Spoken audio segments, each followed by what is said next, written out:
Welcome back to part 2 of our sequences and series questions. This question can actually just make your brain fry. Given that k equals 1 to 6, sum of x minus 3k, right? So in other words, the sum of the first 6 terms of this sequence is equal to the sum of the first 9 terms of the same sequence. Prove that. Okay, so if you stop and think about this, it feels impossible. How can I add the first 6 terms, add the first 9 terms, and come up with exactly the same result?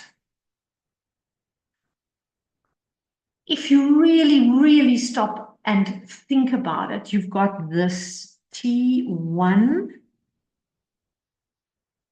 added up to T6 is the same as T1 added up to T9. Okay, so if I balance the equation, would you agree that the T1s, T2s, 3s, 4s, 5s, 6s, they're all going to balance out with each other. On this side, I'm left with 0. On this side, I'm left with T7 plus T8 plus T9. And so what they're actually telling me is T7 plus T8 plus T9 is 0. That doesn't mean each of them is 0. It means that when you add those 3 terms together, the answer is 0. Now it makes sense. Now the sum of the first 6 can be equal to the first 9 because terms 7, 8, and 9 add up to 0.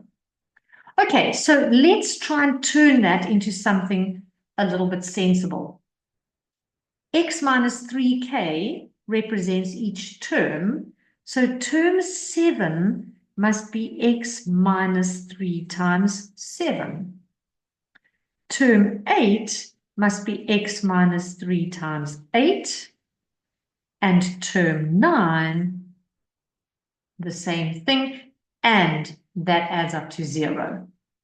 So we have 3x minus 21, 24, and 27. So 21, 24, and 27 makes 72.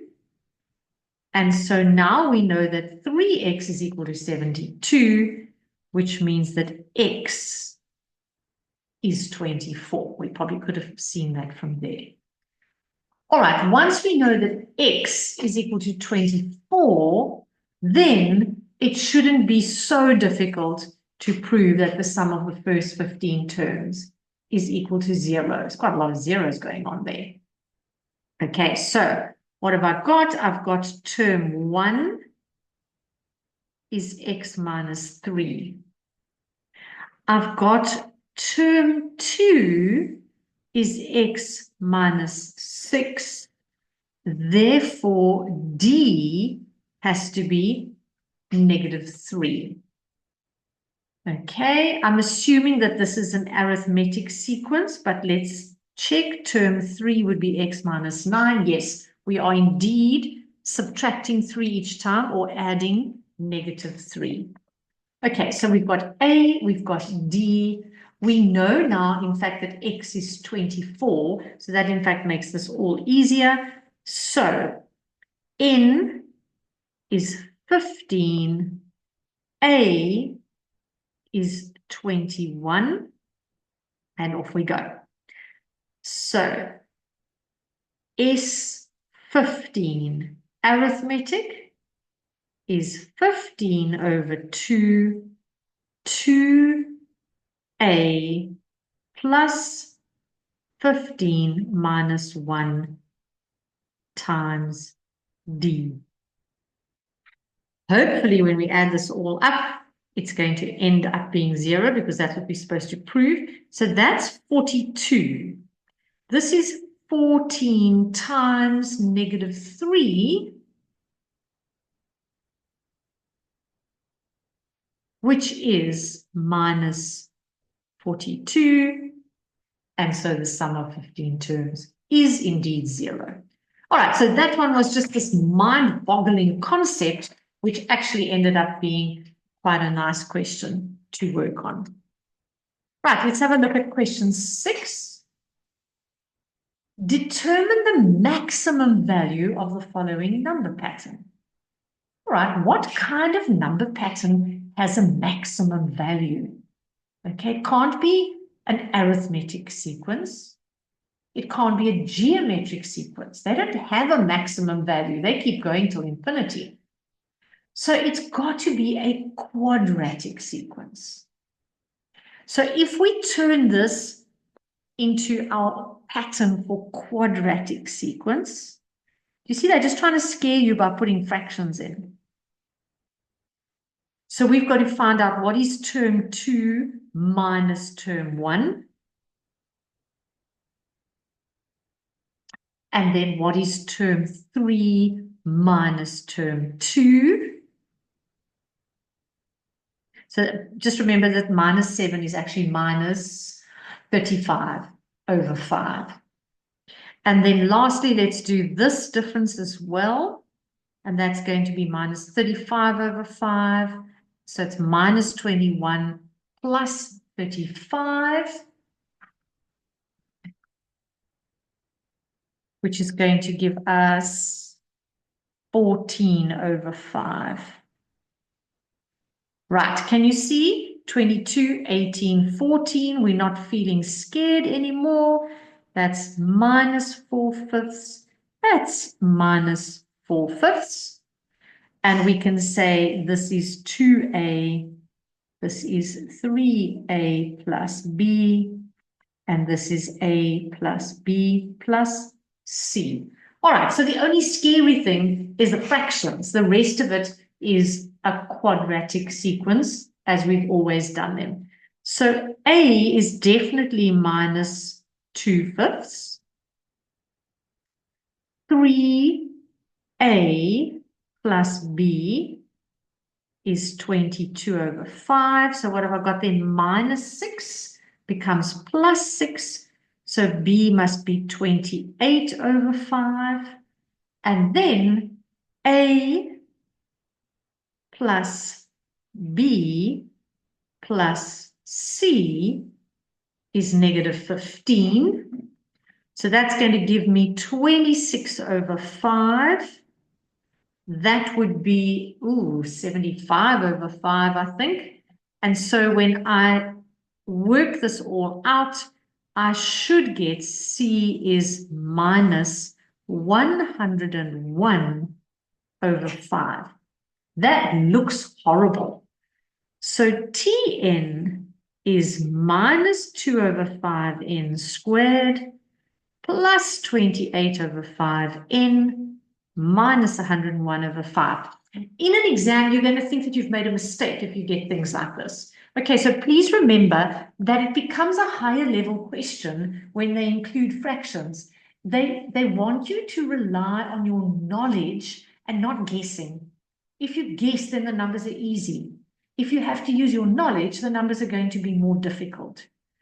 Also remember, you can't multiply through by 5 because then you've got to multiply the Tn by 5 as well, and that's going to get you nowhere. So you may not get rid of those 5s. Okay, what do they want? They want the maximum. So we can use completing the square. We can use minus b over 2a because remember it's a parabola. If we are advanced grade 12s, we can use calculus, which would be amazing. But for now, I'm going to go with the minus b over 2a. So I'm going to say for a maximum, n is minus b over 2a. Okay, and I know that I can plug that into my calculator. And when I do it on my calculator, n turns out to be 7. So the 7th term has the maximum value for this sequence. All right, that isn't what they asked. They wanted the actual maximum term. So now I've got to take 7 and I've got to substitute it back into the sequence. So it's going to be T7 is normal substitution, just like you learned back in grade 8. Fortunately, you're allowed to use a calculator. And so when you sub all of this in and you put it on your calculator, it turns out that T7 is minus 3/5. So therefore, the maximum value of this quadratic sequence is minus 3/5. Okay, lovely question, yucky numbers, but we gritted our teeth and we got through. Okay, next up, question 7. This is a beautiful question. And I say beautiful because the maths is lovely in this question. So watch carefully. This one might be able to help you out of all sorts of predicaments. We have a convergent geometric series. S3 is 90. So the sum of the first 3 terms is 90. And the sum to infinity is 80. And they want us to solve for A and R. Okay, so it's definitely simultaneous, but it's a different simultaneous because we have an S3, which is a normal geometric sum, and then we have a sum to infinity. And I'm going to show you a little bit of magic here. So S3 would be A R to the 3 minus 1 over R minus 1, and that is equal to 90. Then we have S infinity, A over 1 minus R is equal to 80. All right, now I want you to remember something that hopefully your teacher told you. Did your teacher tell you that there's a second formula for geometric series? And the second formula is actually the same as the first formula, except you do a switch around.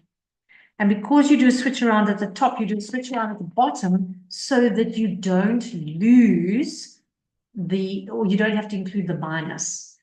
So I'm going to write it again. I'm going to write it as A 1 minus R cubed over 1 minus R is equal to 90. Okay, those are the same. Think about it algebraically and you'll be happy. But now, do you see that inside S3's formula is the sum to infinity's formula? And so we can substitute for A over 1 minus R. In other words, we're going to take this 80 and we're going to substitute it in place of A over 1 minus R. So now we're going to have 80 times 1 minus R cubed is equal to 90. Isn't that amazing? So we're just doing a straight substitution. We've eliminated A, and so I have 1 minus R cubed is 90 over 80, which is 9 over 8. Which means that minus R cubed is going to be 9 over 8 minus 1, which is going to be 1 over 8. So R cubed is negative 1/8, and therefore R is minus a half. That saved us so much effort. Now we can go back to the sum to infinity and say A over 1 minus a half is equal to 80. So that's going to be 3 over 2 at the bottom. I'm going to take it and multiply it. So it's going to be 80 times 3 over 2, which is going to give me 120. And so A is 120, R is negative a half, and we've answered the question. Okay, don't forget that trick, combination, geometric sum, and a sum to infinity. Right, let's look at question 8. Question 8 popped up last year in the May-June rewrite exam, and I thought it was a pretty clever question. So normally when they ask a question like this, they say P equals 1 or 2 or 3, and then they put the K at the top.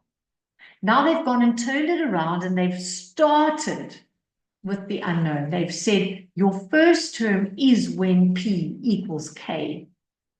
All right, it looks to me like it's a geometric series because it's 3 to the P minus 1, but let's have a look. So term 1, which is also A, is 3 to the K minus 1.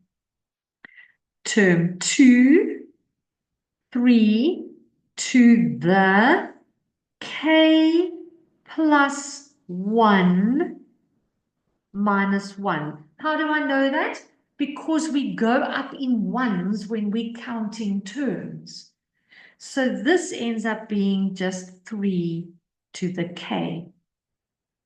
And then term 3 is 3 to the K plus 2 minus 1, which is 3 to the K plus 1.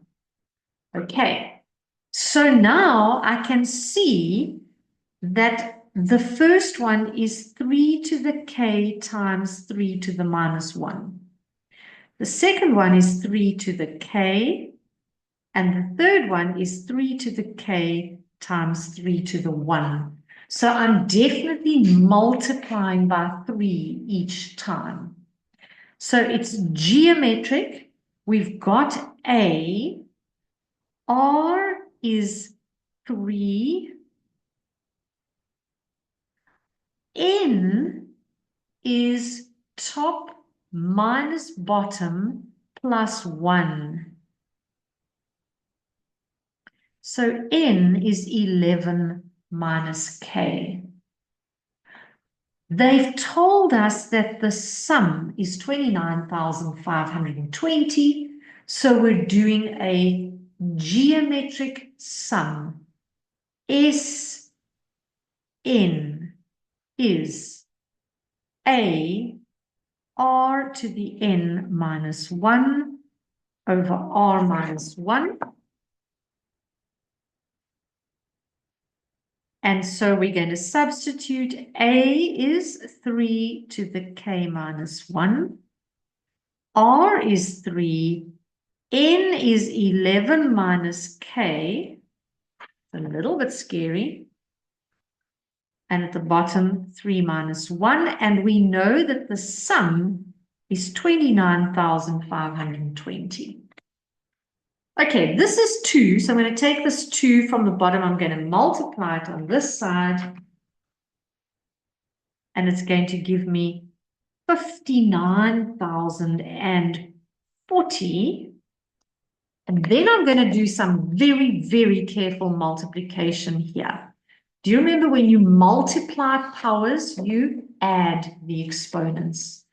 So I'm going to have 3 to the K minus 1 plus 11 minus K. K minus K will cancel out. Minus 1 plus 11 gives me 10. Then multiply by the negative 1. And that's what I'm left with. Now, if you go and look on your calculator, what is 3 to the power of 10?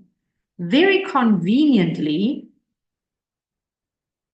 it is 59,049. And the moment you see that, you go, it's not a coincidence that those two numbers are so close in size. So I'm going to take my minus 3 to the k minus 1, and I'm going to rather add it on this side. And then I'm going to subtract 59,040, and I'm left with 9. And now I'm absolutely delighted because 9 is a power of 3. K minus 1 is 2. Therefore, k is equal to 3. What a satisfying question. Calculate the value of k. We've done it. I'm just going to zoom out so you can see. We've answered the question. All right, so I think that's the start of a new style of question for Sigma geometric series. So watch out for another one like that. This examiner obviously loves testing whether you can work with exponents. This was a perfect way to test it. Right, we have one question left to go.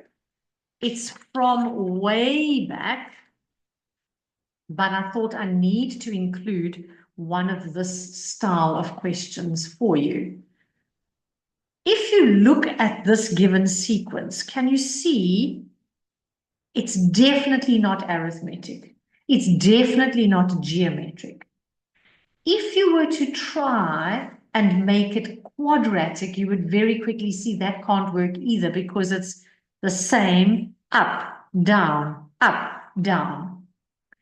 When all three of those fail, grab hold of your highlighter and start highlighting every second term. Okay, it'll be a figurative highlighter in your exams because I know you're not supposed to use a highlighter when you're doing final exams. Right, now, if I have a look at the greens, 3, 9, 15, 21, can you see that that is an arithmetic sequence where you are adding 6 each time?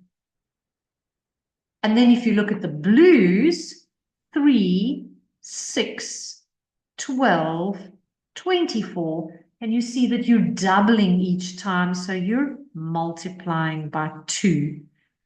So we have an alternating sequence. So the next two terms, the first one will be green, so it'll be 21 plus 6, so it'll be 27. And then this will be blue, 24 times 2 will be 48. Right, now they want us to work out what is T52 minus T51. Okay, so T52 matches with the even terms, so that's going to be blue. T51 matches with the odd terms, so that's going to be green. Now, T52 does not mean it's the 52nd term of the blues. It means it's the 52nd term of the entire sequence, which means, if we think logically, it's the 26th term of the blues. So we want T26 of the arithmetic sequence. And then exactly the same, because remember the green comes before the blue. So we also want T26 of the greens of the geometric sequence. So T26 will be A plus 26 minus 1 is 25 times D. That should give me 150, so that's 153. Term 26 of the geometric is going to be A R to the n minus 1. Oh, that's going to be something enormous.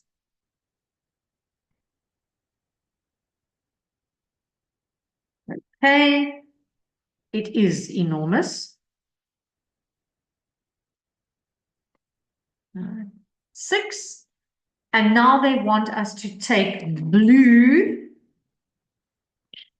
minus green. So therefore, T52 minus T51 is going to be 153 minus gigantic answer. It's going to give us negative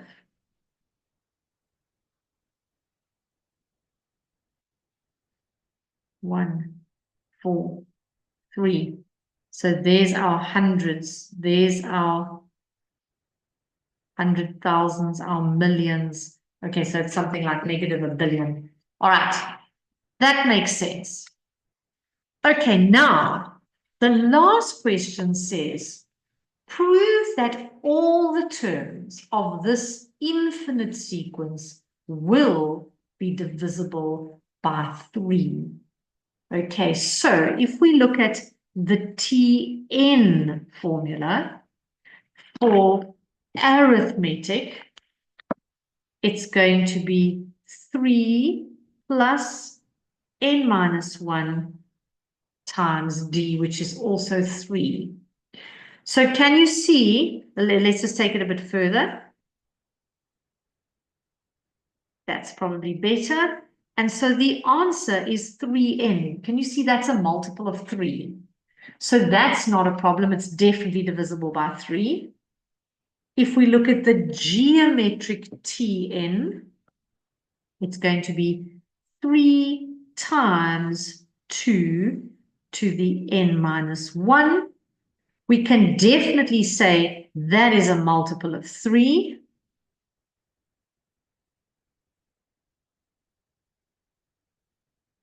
This one is a multiple of 3. Therefore, all terms are divisible by 3. Okay, the question sounded scarier than it actually is. I'm going to just zoom out for a minute so that you can actually see the whole page for this question.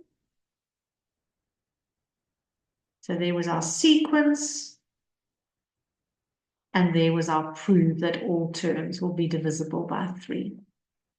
Right, I hope that's given you some nice insight into some of the trickier sequences and series questions. And I hope that it inspires you now to go and look for more for yourself and to tackle those questions. Next section that we'll be doing, I think we might tackle grade 12 trigonometry. So watch out for that one.